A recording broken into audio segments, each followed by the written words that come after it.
Welcome to the next episode. This time we're going to be doing Ahri versus Ezreal. We're going to be doing their Path of Champions.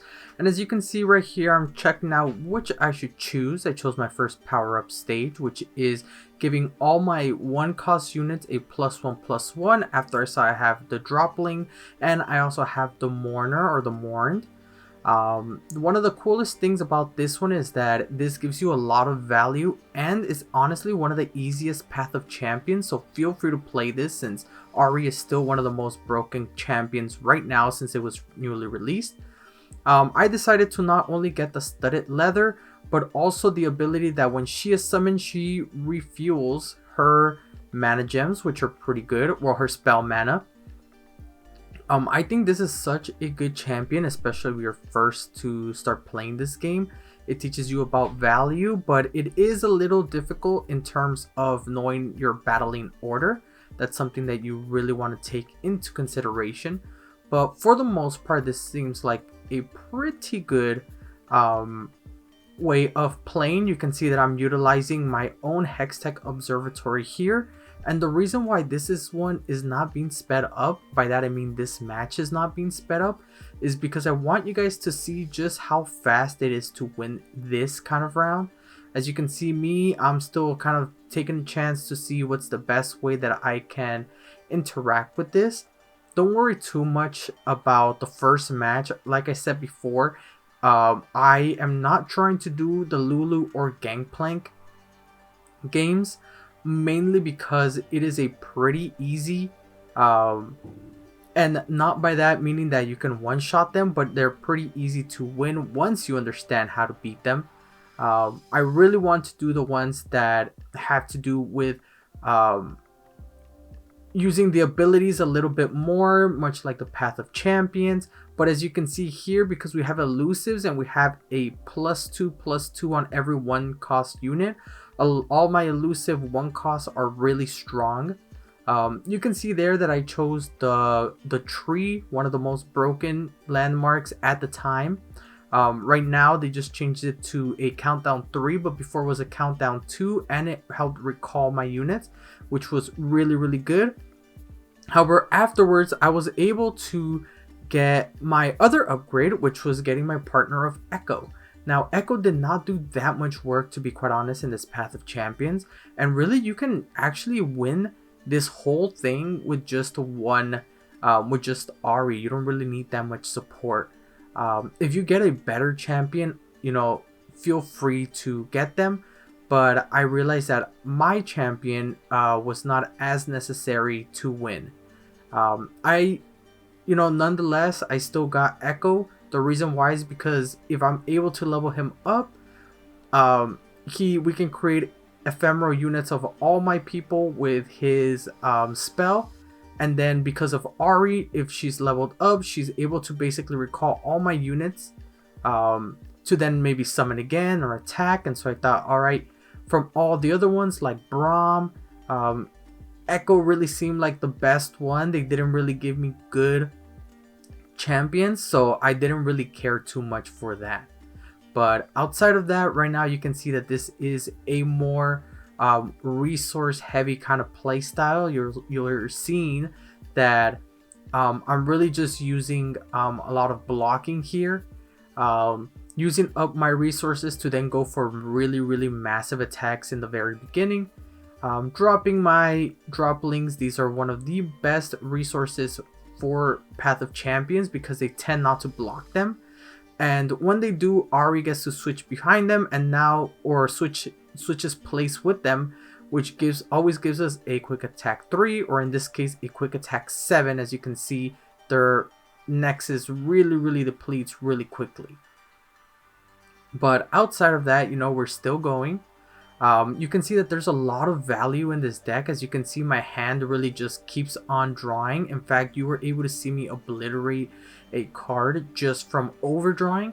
So feel free, if you find a Jinx or any other one that helps you discard, maybe even a faster champion, maybe like a LeBlanc or maybe even a Katarina, ones that don't have so much hand advantage. By that I mean a little bit more aggressive. Feel free to get those. As you can see, we get way more value than you would first imagine.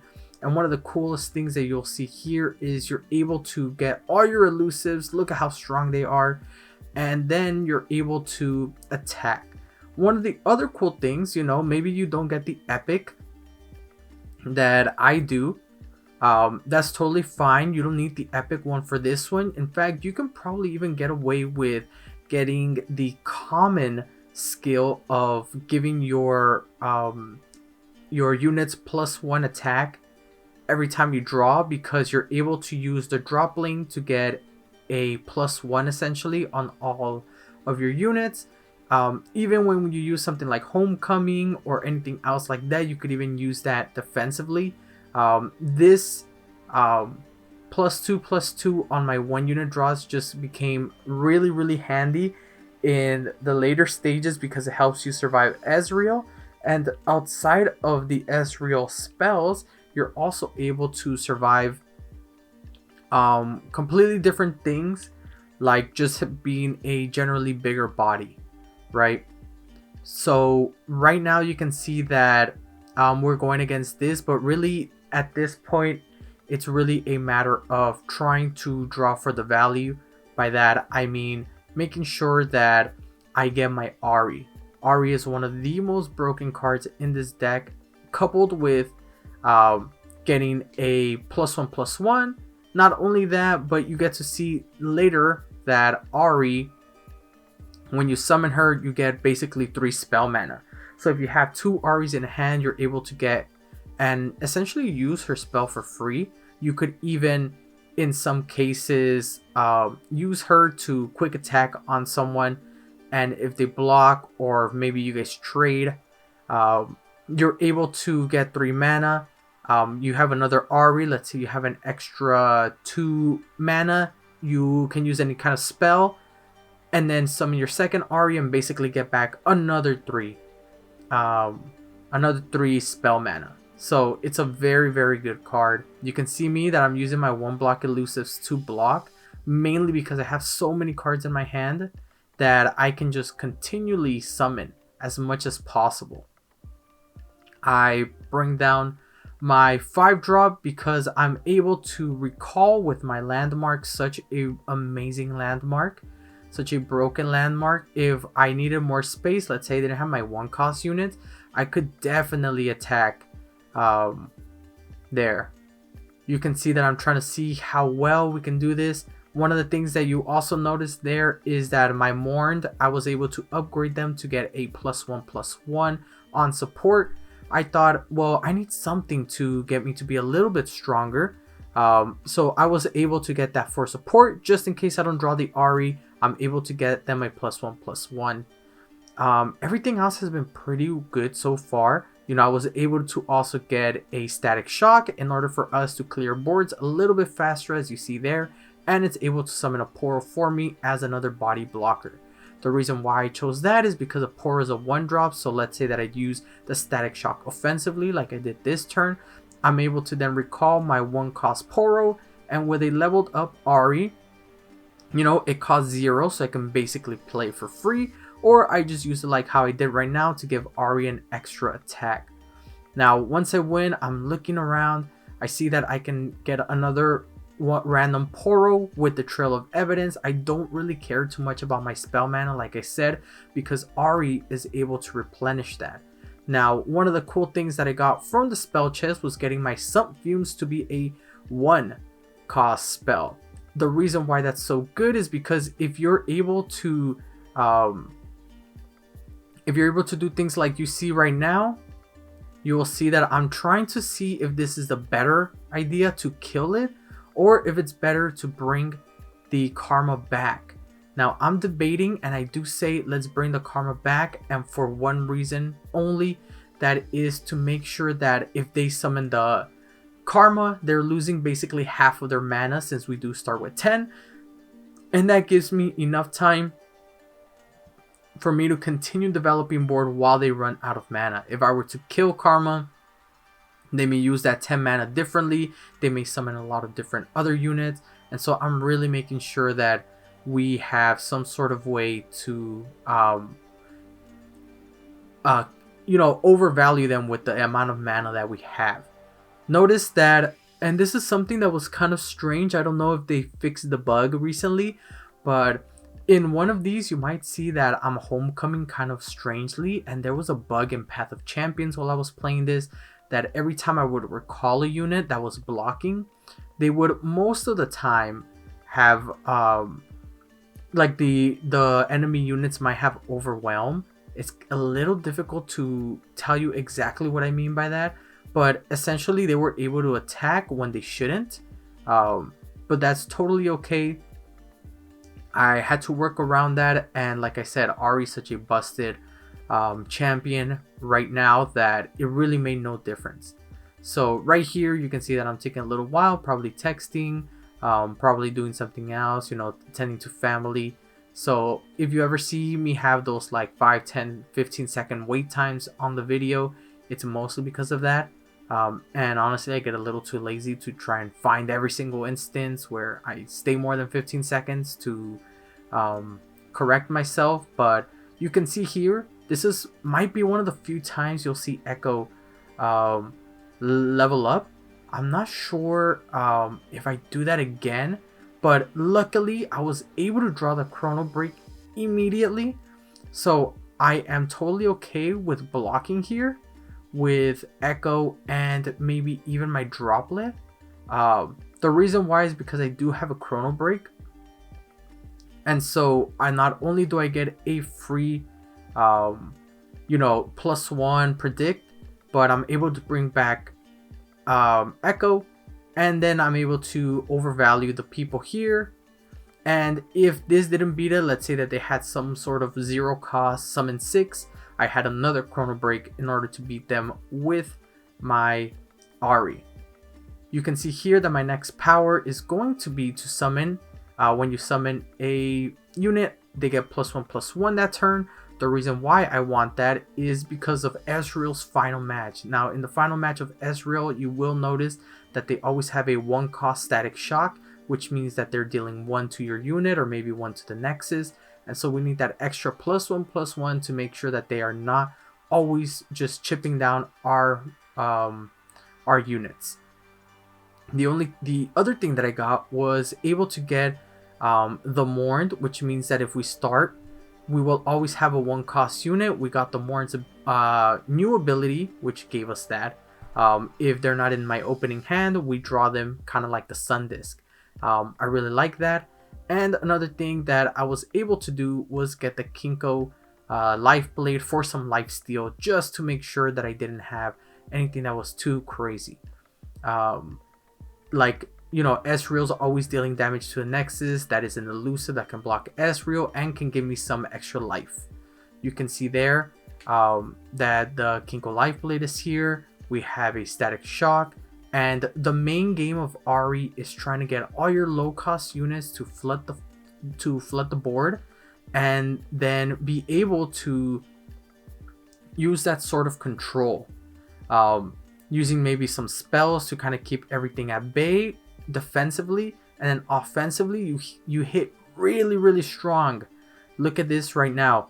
Total cost of units in my field right now is 3, but the total damage that I'm doing is 10, right? That is why it is such an amazing deck right now. In fact, you get to see that it's so strong. I'm just making the Sump Fumes so that way I can be very the best way that I can describe it is like very defensive. I want to make sure that all my cards are able to be that I'm able to hold up their turn until I am able to attack on my own. You can see, okay, I drew the Ahri, which is going to give me more mana. I have the Sump Fumes, right? I have too much value in this deck. Look at that. From 4 mana, I was somehow able to get another, at the 6 mana, essentially I had about 10, right? Because the Ballistic Robot is going to give me a 0 cost, and I got a 1 cost Poro. So right here, there's nothing that they can do. I'm outvaluing them. You can see that I'm using the support from the Mourned to give my Ahri an extra +1/+1. and that really helps be able to really outpace a lot of the decks here. In fact, I would say Ahri right now is very, very good. I did not have much difficulty here. I really just had difficulty on who I should be destroying while I'm being defensive. You can see there that I'm also getting a Kinko Life Blade to give me a Fury, so that way, in case I'm able to survive maybe a 1-cost Poro drop or anything like that, the Kinko Life Blade will give me +2 back on my life, and now it becomes a 3-2. I think I'm doing really well here. The final thing that I just have to do is outvalue them. You can see that I'm even blocking with Ahri, since I can at one point recall them. I can do anything. You can see here I'm going to do something that's very cool. I am going to, let's see if I do it. We're going to get some fumes there just to make sure that that guy dies. And you can see here exactly, I'm able to recall my ephemeral unit, and now I have 2 of the Mourned in my hand just in case. It's a very good value deck. Like I said, you build ephemerals, and then from ephemerals you're able to recall them because they're 1 cost. There's a reason why I may be doing Homecoming on the Ahri, right, as opposed to the Mourned. The reason why is the Mourns are already pretty strong, but also Ahri was pretty weak in health. So now when I summon her, she essentially has full health, and I got 3 mana back. That is simply the most broken thing I've seen in this gameplay, right? You can see there I was able to recall someone, and you'll see here there's a visual bug as well. One of the visual bugs here is that Ahri and Ahri's second ability, which is when one of your units is recalled, sometimes doesn't show that we will get the cost by subtracting 1. You can see that they still cost 1, but somehow I'm able to summon them. That is just a visual bug, so don't worry too much about that. Even the progress day, which is making things very, very hard to beat, you can see that I'm just trying to think, but at this point, just look at the amount of value that I have. This is a very, very strong opening that you see here. I'm not sure why some of them are not being visually displayed. That's just something from Riot's side, but just know that these are packing a lot of damage. In fact, I'm trying to see if I can simply kill them right now. When I saw that the progress day was being used and they're about to kill this, no, but you notice right here, oh, let me just pick up the Kinko Life Blade.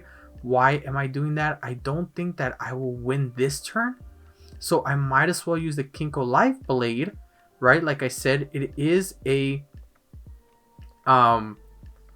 Fury that is a +4/+4. That means what I'm going to be doing is trying to use them to block or to attack right now in order for me to get some lifesteal. Hopefully they allow me to do this. Oh, no, they decided to exchange it. You can see that I put my little sticker there that they transformed them into my 5-drop. Now, I don't know if the game or if Riot made them do that, but I said, oh man, I wish I could have at least gotten an extra 3 lifesteal, would have helped me out.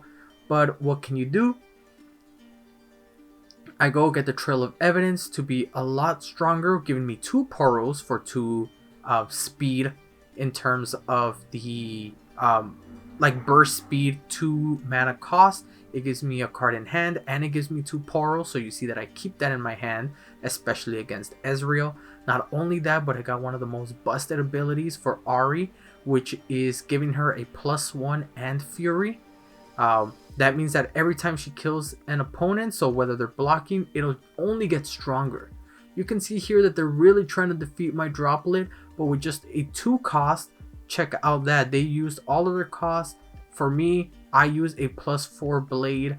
Look at how strong my people are, and I'm starting to see, okay, let me get the blade back actually, it seems to do really well against Ezreal because they are forced to block. You can see the static shock is being called out. All of their spells are being used right now. But again, even though they're trying to overvalue me, this deck is just insane with the amount of cards that you're able to use at such low mana cost. Check that out. A 2 mana cost, they have to use all their spell mana and basically all their mana to try and put a little more pressure on me.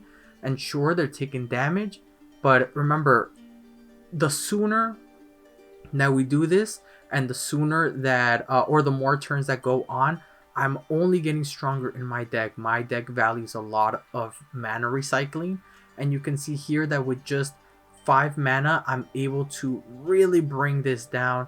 Because they're elusive, I use the Morn support to give my Kinko an extra life of an extra attack point, which gives me back a little bit of extra health, enough so I can be able to survive Ezreal's rampage. Now you can see that I'm looking around, seeing what I should put down. The Morn is one of the best cards. I have a 0 cost from the Trail of Evidence, which, you know, only helps out here. You can see that I'm thinking about using the spell to find my static shock in order to be any 1 cost. You can see that their quick attack 1 cost can be easily killed now. I see the Ahri. Guess what I'm gonna do?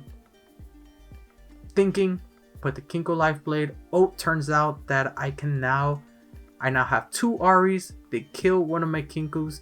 Look at the Ahri come in. Now I have 4 mana back. I'm able to kill his quick attack, and I'm able to summon a Poro. And this is where the Ahri shenanigans start once again.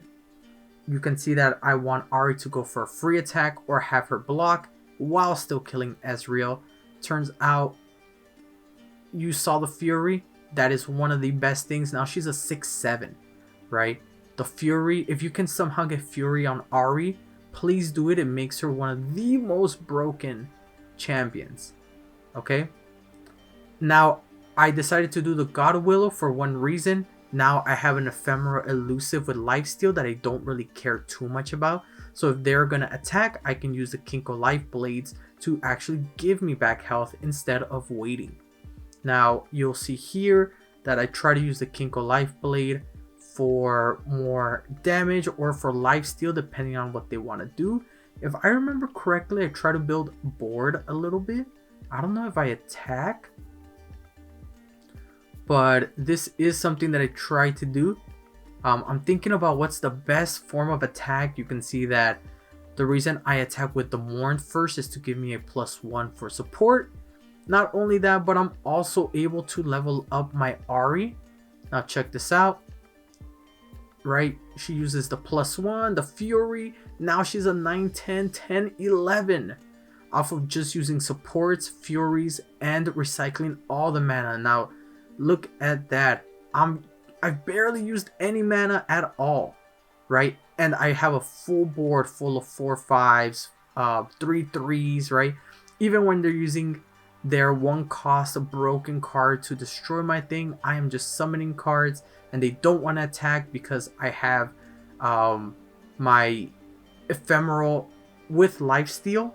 And you can see here that I am just putting way too much value on my side. Look at how many cards I'm at this point trying to get rid of. All the amount of cards I have in my hand so I don't overdraw. Right? My ephemerals die, which is totally okay. I have more than plenty of ephemerals in my hand. You can see that I use my homecoming in order for me to bring back some of my units just so I can keep that value up. But as you can see here, it's starting to become too impossible for them to block since they have no more elusives. So regardless of what they had, I was able to win. And that's how you beat Ezreal with Ahri. Make sure all your weak units are as buffed as possible to survive the first few rounds of their static shocks or spell shenanigans as much as possible. Try to get Ahri to be a pretty thick person so that way you don't have to recall her as often. And make sure to try and get Ezreal. Use her spell to make Ezreal vulnerable in order to pull him in and kill him as soon as possible. So thank you guys so much for watching another episode of my recap, and I shall see you guys next time. Peace.